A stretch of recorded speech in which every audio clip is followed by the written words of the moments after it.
여러분 안녕하세요. 세계경제는 지금 편집자 정견만입니다. 6월 23일자 세계경제는 지금 시작하겠습니다. 오늘 토픽은 없습니다. 단신은 4건이고요. 오늘의 명상 시간에는 예술에 관한 명언과 속담을 소개하겠습니다. 네, 오늘 첫 번째 단신은 룰라 다 실바 브라질 대통령이 금리 인하를 중단한 중앙은행 총재에 대하여 정치적, 이념적 적대자라고 비난하였다는 소식입니다. 두 번째 단신은 미국 달러화가 5주째 강세를 시현하고 있다는 소식입니다. 세 번째 단신은 스위스 중앙은행이 기준금리를 25bp 인하해서 1.25%로 하였는데요. 지난 3월 말에 이어 올 들어 두 번째 금리 인하입니다. 네 번째 단신은 다음 주 미국 금융시장 주요 이슈 및 일정입니다. 그리고 오늘의 명언 시간에는 예술에 관한 명언 속담을 재방송하겠습니다. 네, 오늘 첫 번째 단신 보시죠. 룰라 다실바 브라질 대통령이 중앙은행 총재는 정치적 이념적 적대자라고 비난하였다는 소식인데요. 지난 주말 브라질 중앙은행 센트럴 뱅크 브라질이 기준금리를 인하하지 않고 10.5%로 동결한 데 대한 불만의 소리입니다. 그런데 브라질 중앙은행은 작년 8월 이래 7차례나 금리를 인하해서 기준금리가 13.75%에서 10.5%까지 내려와 있는 상태인데 이번에 금리 인하를 중단하는 거죠. 루라 대통령은 통화정책회의 직전에도 중앙은행이 기준금리 인하를 않는다면 유감이다라고 미리 말하였습니다. 오른쪽 하단 기준금리 추이를 보면은 금리가 계속 내려왔죠. 소위 좌파인 그 룰라 다실바 대통령은 금리 인하로 인한 레알화의 가치절하는 정부의 주요 관심사가 아니라고까지 표현했습니다. 그런데 레알화는 룰라의 복지 강화로 인한 재정 악화로 최근 급락하고 있는데요. 현재 레알 달러 한 줄은 5.44대 1입니다. 지난 5월 6일 이래 레알화 가치가 7.3%나 하락하였군요. 여러분들은 어떻게 생각하시나요? 복지 강화 때문에 재정이 약화돼서 화폐 가치가 계속 하락하는데 이런 상황에서 금리 인하 조치를 계속 하여야 하는지, 그리고 또 하나 대통령의 통화정책 관여가 옳은 일인지 여러분들은 어떻게 생각하세요? 여기서 브라질 경제의 주요 지표들을 살펴보시죠. 레알화 달러 비율은 5.43대 1이고요. 지난 1분기 경제 성장률은 0.8%로 상당히 높게 나왔습니다. 전분기 마이너스 성장에 따른 기저효과와 1분기에 농산물 수출이 많이 늘어났다고 하네요. 실업률은 7.5%, 물가는 전년 동기 대비 3.93% 올랐는데 남미 국가 중에서는 안정된 편입니다. 농산물 풍작 때문에 물가가 안정된 거죠. 중앙은행 정책금리는 현재 연 10.5%입니다. 무역 수지는 지난 분기에 85억 3천만 불 흑자이고요. 그러나 경상 수지는 적자를 지속하고 있는데 작년 말 현재 GDP 대비 그 경상 수지 적자 비율이 마이너스 1.42%입니다. GDP 대비 정부 부채 비율은 72.87%입니다. GDP 대비 재정 적자 비율은 작년 말 현재로 8.9%인데요. 재작년에 마이너스 4.6%에 비해서 많이 악화되었죠. 복지 강화 비용을 재정 적자로 충당하였다는 얘기입니다. 경제지표 보는 김에 경제 성장률도 보시죠. 2020년에 그 코로나 바이러스 사태로 마이너스 3.3%, 2021년은 기저효과로 플러스 5.0%, 그리고 2022년에는 3% 성장, 작년 2023년에는 2.9% 성장하였습니다. 분기별로 보면 작년 4분기에 마이너스 0.1%에서 올해 1분기에는 0.8% 성장, 호조를 보였습니다. 특히 농산물이 크게 풍작을 이뤘다고 하는군요. 현재 브라질은 대두와 옥수수 세계 최대 수출국입니다. 작년에 중국과 옥수수 협정을 체결하였죠. 이게 미국을 제치고 브라질이 세계 최대 수출국이 된 계기입니다. 철광 등 광물 수출도 호조였고요. 그런데 여기서 한국과 한번 비교를 해보죠. 브라질의 경우 GDP 중에 그 농산물이 차지하는 비중이 9.3%에 달합니다. 이에 비해 한국은 농림에다가 어업을 포함해도 GDP 비중이 1.6%에 불과합니다. 정부 보조금에 따라서 소비가 호조를 보였고요. 그러나 산업 생산은 소폭 감소하였습니다. 네, 두 번째 단신, 미국 달러화가 5주째 강세를 보이고 있다는 소식입니다. 지난 2월 1일 최장기간 강세 현상을 보이고 있습니다. 달러 강세는 상대 통화인 일본 엔화 약세가 가장 큰 요인이 되고 있습니다. 엔화가 제일 많이 떨어졌죠. 엔달러 환율은 지난 금요일 날 159.80까지 올라갔습니다. 심리선에 160선에 이제 아주 근접했죠. 최근에 영국 파운드화 그리고 스위스 프랑화도 약세입니다. 엔화, 파운드와 스위스 프랑화 모두 그 달러 인덱스 산출에 포함되는 통화이죠. 향후 달러 전망을 보면요, 강세가 예상되는데요. 연준이 기준금리 인하할 때까지 달러 강세가 지속될 것으로 보는군요. 일본 엔화 그리고 스위스 프랑화의 약세도 몇 달간 지속될 것으로 예상합니다. 최근 각국 중앙은행들이 금리 인하 가능성이 점점 커지고 있습니다. 물가 안정 신호가 나타나고 있고 그리고 경기 회복 동력이 필요하기 때문입니다. 그래서 연준과 기준금리 차가 확대되는데도 불구하고 금리 인하 가능성이 높아졌다고 하네요. 일본은행도 그 엔화 가치 안정을 위해서 많이 노력을 했죠. 엔화 가치가 급락할 때마다 하는 립 서비스도 했고요. 그리고 실제로 지난 4월과 5월에 총 600억 달러 규모의 그 달러를 팔고 엔화를 샀죠. 환투기 세력들은 엔화하고 스위스 프랑화가 약세를 보일 거라는데 많이 베팅을 했고요. 이에 따라 스위스 프랑화는 올해 6%나 하락하였습니다. 유로화도 그 유럽 중앙은행이 금리 인하를 한 6월 6일 이후에 2%는 하락했습니다. 대미 달러 환율이요.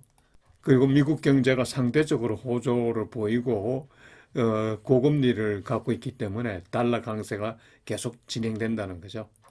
지난 주말 US 달러 인덱스는 105.8을 기록하였습니다.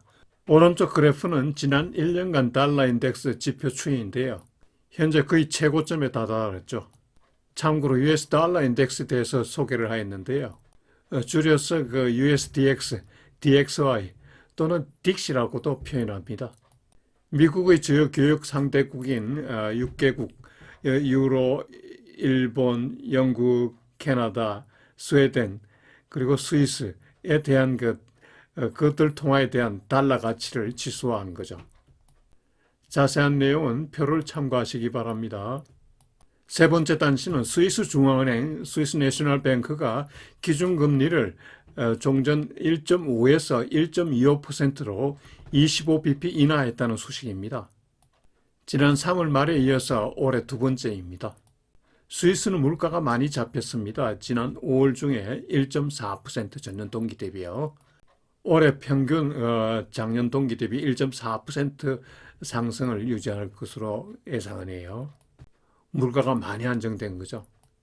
지난 목요일 금리 인하한 이후에 스위스 프랑화는 유로화와 그리고 달러에 대비해서 약세를 이어갔습니다. 스위스 중앙은행의 경제 전망을 보면요, 물가는 올해 1.3%, 내년에는 1.1%, 내후년에는 1.0% 상승에 그칠 것으로 보네요. 기준금리는 올해, 내년, 내후년까지 꾸준히 1.25% 유지할 걸로 전망하였습니다. 경제 성장률 올해 1%, 내년에 1.5%를 예상하네요. 네, 미국 금융시장 주요 이슈 및 일정 보시죠.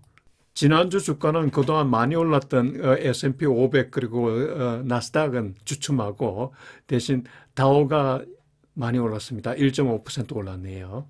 과거 1년을 보면은 다우는 15.3% 올랐고 500는 24.7% 올랐습니다. 나스닥은 31.0% 올랐습니다. 오른쪽 이 그래프가 S&P 500 지표인데요. 많이 올랐죠. 한편 국채 수익률은요, CPI 하락에 따른 금리 인하 기대가 커진가 하면은 반면 연준 위원들의 그 호키시 발언으로 서로 상쇄돼서 보합 수준을 유지했습니다. 10년물 국채 수익률이 4.26%입니다. 지난주에 10년물은 0.02% 올랐고요. 2년물은 0.52%포인트 내렸습니다.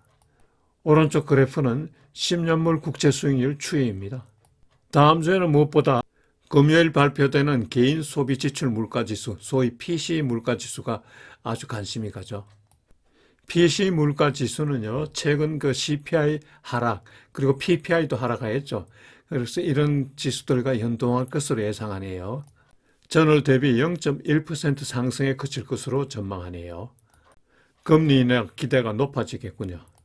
네, 요일별 일정은 표를 참고하시기 바랍니다. 여러분 다음 한 주도 즐겁고 보람차게 지내시기 바라며 건강한 여름 나시기 바랍니다. 그리고 예술과 인생에 관한 명언과 속담을 꼭 청취해 보실 것을 권해드립니다.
네, 여기서 윈스턴 처칠에 관해서 좀 더 알아보죠. 아시다시피 그는 영국의 걸출한 정치가입니다. 그는 영국 수상을 2번이나 했는데요. 특히 1940년부터 45년까지 수상을 하면서 결국 2차 세계대전을 승리로 이끌었죠. 1951년부터 55년까지 재차 수상에 취임해서 영국을 잘 리드했죠. 그런데 그가 문학 작가로서 그리고 화가로서 활동한 사실은 잘 모르는 경우가 있는데요. 작가로서 수많은 명연설, 기고문, 그리고 역사소설, 그리고 전기를 많이 썼습니다. 1953년 수상 재임 중에 노벨 문학상을 받았습니다. 할아버지 전기를 써서 집안 대대로 내려오던 그 오명을 벗겨낸 것도 유명하죠. 그는 또 화가이기도 했는데요. 500여 작품을 남겼습니다. 초기에는 가명으로 출품해서 수상을 했다 하네요. 자살 충동을 느끼는 심한 우울증 때문에 철로 옆이나 높은 곳에는 가지 않았다고 합니다. 참고로 그가 관여했던 얄타 회담에 대해서 또 알아보죠. 2차 세계대전이 끝나갈 무렵인 1945년 2월에 흑해 연안 러시아의 얄타에서 미영 러시아 정상들이 유엔 설립, 국경선 결정, 그리고 전쟁 배상금, 러시아의 대일전 추가 참여 등을 합의한 회의입니다. 이 얄타 회담에서 한국 신탁 통치가 거론되었는데 이게 결국 남북 분단의 시발점이 된 거죠. 네, 여기서 처칠의 그림과 관련한 한 여담을 전해드리죠. 여기 보이는 이 풍경화는 배우 앤젤리나 졸리가 소장하다가 2021년 3월에 런던 크리스티 경매에서 예전가의 3배인 1100만불에 팔렸다고 하네요. 1943년 루즈벨트 대통령과 아프리카에서 회담할 때 그린 그림으로 나중에 루즈벨트 대통령 생일 선물로 줬었는데 이게 우여곡절 끝에 안젤리나 졸리에게 넘어간 거죠. 2차 대전 영웅이자 노벨 문학상 수상자인 처칠의 명성이 경매가에 반영되었다고 생각되는군요.